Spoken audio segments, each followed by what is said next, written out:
What is going on, people of the internet? Chaotic here with a K, double R, and welcome back, or welcome if this is your first time visiting my channel, and Khaotic Collection, a series where I will look at any and all collectibles that I have in my inventory, as well as go over any information about said collectibles and their collectors' markets, which I really need to do a video on the coin market and why people collect coins and other form of currency one day eventually.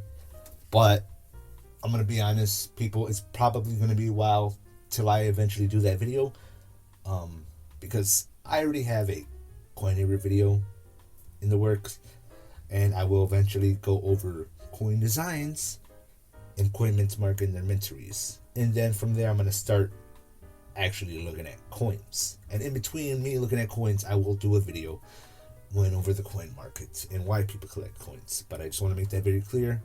I'm probably going to be saying that in my intro a lot, but it's going to be a while till I eventually look at any of said collectibles' respective markets. I just want to make sure that's clear. Anyways, we're going to be continuing off from where we were in our last video by going over some vocab that you may be new to when getting into coin collecting or any sort of currency collecting in general. Now, I'm not going to be going over every single word, but I'm going to be going over plenty of vocabulary, even some that you may not hear a lot on this channel at all, even mainly because I'm primarily going to be going over circulated coins.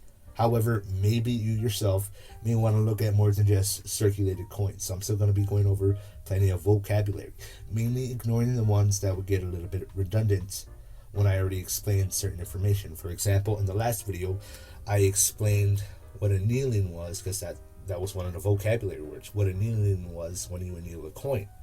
And it mentioned blanks or planchet, which is a planchet is a blank coin before they give it its details. And eventually, those two words came up in the list, blank and planchet. I just skipped them because I already explained that in the annealing definition, what they were.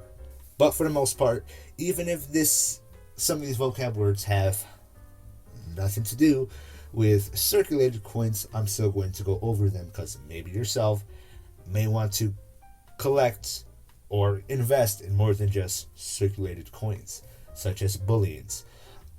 I already went over that in the last video, but bullions are essentially just anything that's made out of precious metals, like silver and gold platinum ingots, specially marked gold bars, or gold and silver commemorative coins.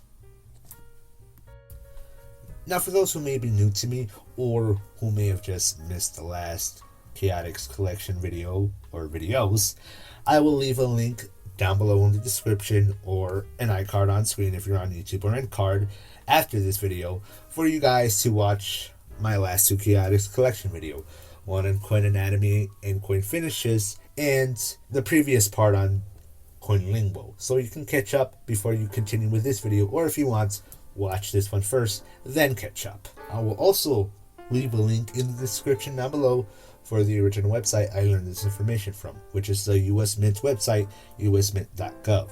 I will specifically leave a link to their learn page. Now, if you end up watching this video and the other two videos, then obviously you won't have to worry about coin anatomy, coin finishes, and some coin lingo.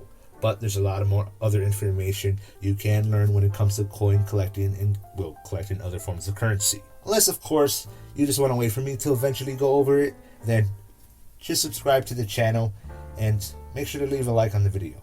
I will do Khaotic Collection every Wednesday. I have a video. But again, if you just want to get started now and start teaching yourself something new, I will leave a link to the website in the description down below. Now, let's get into the rest of the coin lingo.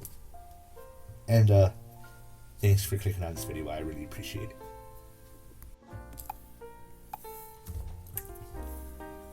Metal. Metal. A metal object resembling a coin issued to recognize an event, place, person, or group, with no stated value and not intended to circulate as money. Now, by no stated value, that basically means it doesn't have a denomination a set value that it has that you can trade for, like actual currency. Quarters worth 25 cents, nickel's worth 5 cents, a $5 bill's worth, well, $5 or 5 singles, that sort of stuff. It doesn't have a stated value as currency. But metals themselves do have a purchase value because you can purchase them, you can collect metals. But I'm going to be honest, I'm not really looking into metals anytime soon, so I don't really know how to go about that. And as I said in the beginning, I'm only going to be looking at circulated coins, so there's no way I'm just going to just come up on a metal anytime soon. Medium of exchange. Anything that people agree has a certain value. Mint. A place where coins of a country are manufactured under government authority. Mint luster. The dull, frosty, or satiny shine found on uncirculated coins. Mint mark. A small letter on a coin identifying which of the United States Mint's facilities struck the coin. Now, this doesn't just go for, U.S. currency. This goes for other forms of currency as well. They have their own minteries and they'll put their own mint marks. But of course, this information is coming from the U.S. Mint's website, so they're going to mention the U.S. minteries. Mint set. A complete set of coins of each denomination produced by a particular mint. Mint state. Same as uncirculated. Basically mint condition. Mintage. The quantity of coins produced. Motto. A word, sentence, or phrase inscribed on a coin to express a guiding national principle, such as E Pluribus Unum. Inscribed on all U.S. circulating coins is Latin for out of many, one. Mylar. Trademark for a polyester film used to store coins. So the name itself, Mylar, is trademark. But Mylar is just that, polyester film. And you may have come across Mylar before in regular convenience stores, such as Family Dollars, Dollar Generals, Walgreens, or CVS. If you've ever seen those shiny aluminum balloons, or they look like aluminum because of their shininess and texture, they're not actually made out of aluminum, they're made out of Mylar. Or maybe you've seen those shiny aluminum looking baggies, just empty baggies that you can purchase and use. They're made out of Mylar. People might use Mylar baggies to keep things very clean because they'll have a little zipper like Ziploc bags, and I don't know what it is about Mylar, but it's just very, very good at keeping dirt out or keeping things fresh. For example, if you've ever purchased something from a smoke shop, or if you've ever purchased something for a gas station or paid to fill up, you may have seen cigarillos, those dollar cigarillos, behind the counter. They're in little shiny baggy containers. Those are made out of Mylar. And they're very good at keeping the tobacco fresh and containing the smell. Numismatics.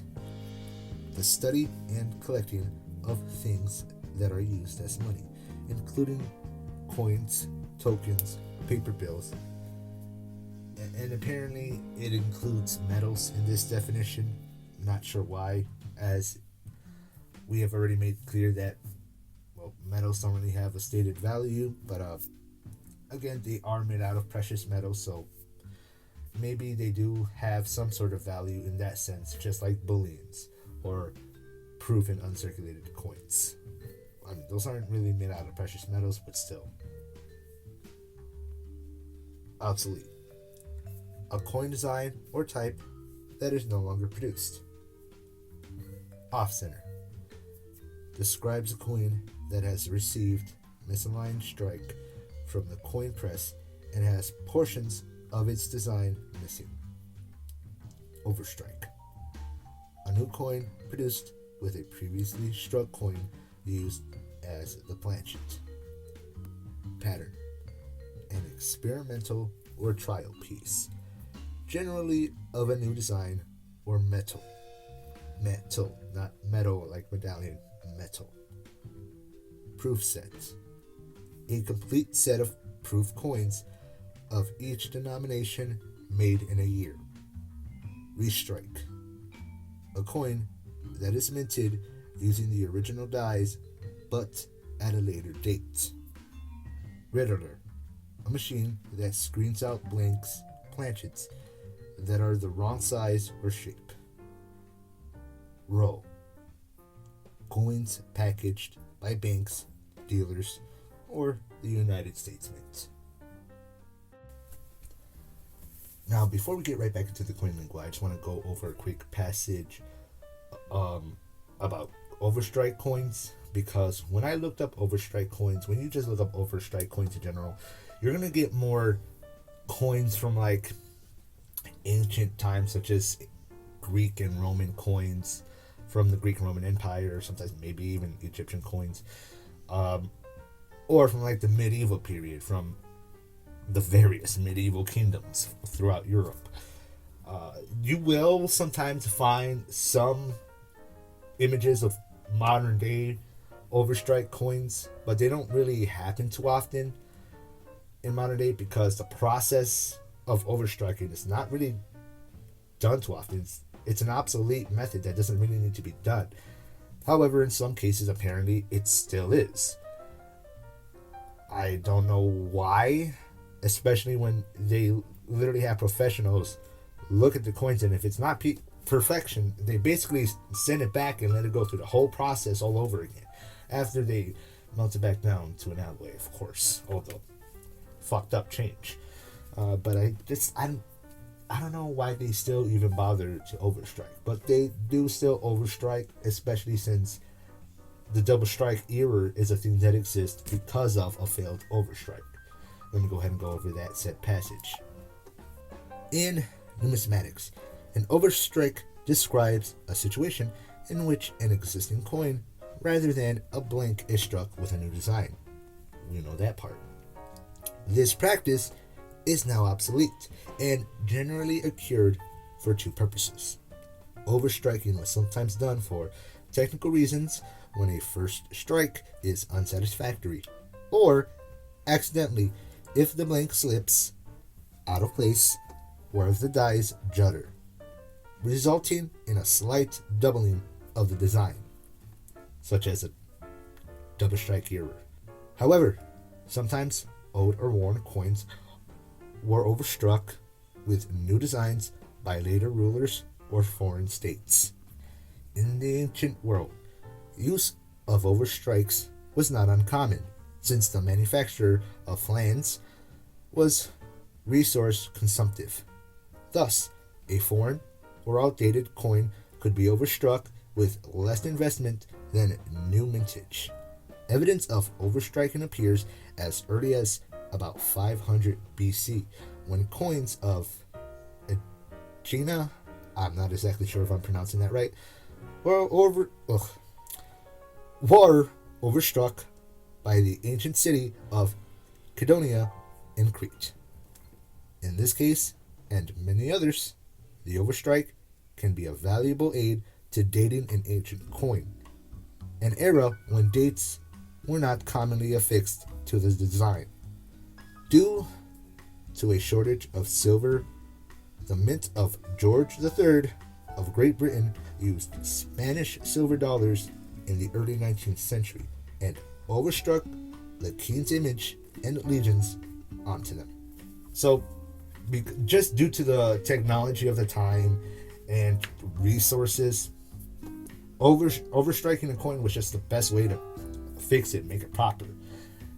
Thanks to modern day technology and methods, we don't really need to do that anymore. There's no reason to do that, but it does still happen sometimes on modern day currency, circulated currency. Again, I don't know why, when they literally just send it through the whole process. And sometimes they do still have those double strike errors end up out there, which ends up in the hands of collectors. And they actually don't want error coins to end up in the hands of collectors. That's the whole reason they send them back through the whole process. They want proof coins, uncirculated coins, bullions, and medals to be for the collectors, which the collectors still collect them, but there are a lot of people who can't afford that or just have more interest in coin errors who just, well, they collect that instead. Or maybe they're interested into both. But again, they don't really want error coins ending up in the hands of collectors. That's the whole point of the special coins, bullions, and medals. But if it happens, it happens. The mint's not going to come after you if you put actual circulated currency or error coins in your collection or sell them off to other collectors. If it happens, they just allow it to happen. I mean, hell, they actually have information on going about collecting error coins. Not too much, but a little bit. So, you know, if you are going to get in trouble for that, which you wouldn't, they don't really care. If it happens, it happens. They literally provide information, a little bit of information to help you out and where to get started. So they acknowledge that it happens, and they just allow people to do them. Go ahead and enjoy your collection. We're going to try to still sell you proof and uncirculated coins and bullions, but hey, if that's what you want to put for your collection, go for it. The mint ain't going to do nothing about it. No mints out there to really, well, maybe not no mints. I wonder what North Korea would do if somebody tried to collect their currency. They probably wouldn't want that. But for the most part, in the rest of the free world, they can really care less. The mints, and governments. Series: a collection of coins that contains all dates and mint marks of a specific design and denomination. Slab: nickname for some protective coin encapsulation methods, especially those that are permanently sealed and rectangular.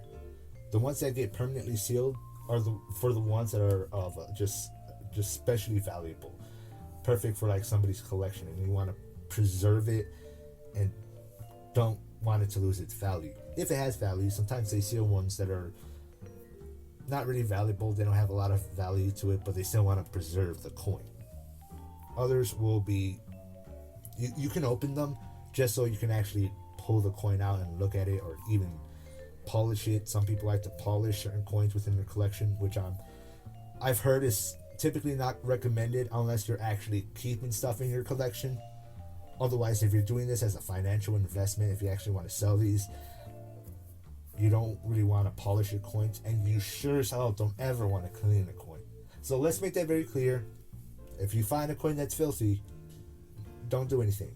At most, if the date's a little covered up in the mint mark, you can scratch up the dirt, clean off the dirt a little bit so you can actually read it. But that's about it. Don't actually clean a coin. You should not clean your coins. Strike: the process of stamping a coin blank with a design. The strength of the imprint, full, average, or weak, affects the value of rare coins. Typeset: a collection of coins based on denomination. Uncirculated: the term uncirculated may have three different meanings when applied to a coin. Number one, it can refer to the particular manufacturing process by which a coin is made. At the United States Mint, the term uncirculated refers to the special coining process used to make the coin, which gives it a brilliant finish. Uncirculated coins are manufactured using the same process as circulated coins, but with quality enhancements such as slightly higher coining force, early strikes from dies, special cleaning after stamping, and special packaging. Uncirculated coins may vary to some degree because of blemishes, toning, or slight imperfections. Number 2, it can be used as a grade when referring to a coin's degree of preservation and quality of the strike. Number 3, it can point to the fact that a coin has not been used in everyday commerce. So basically, a coin made for circulation simply didn't circulate.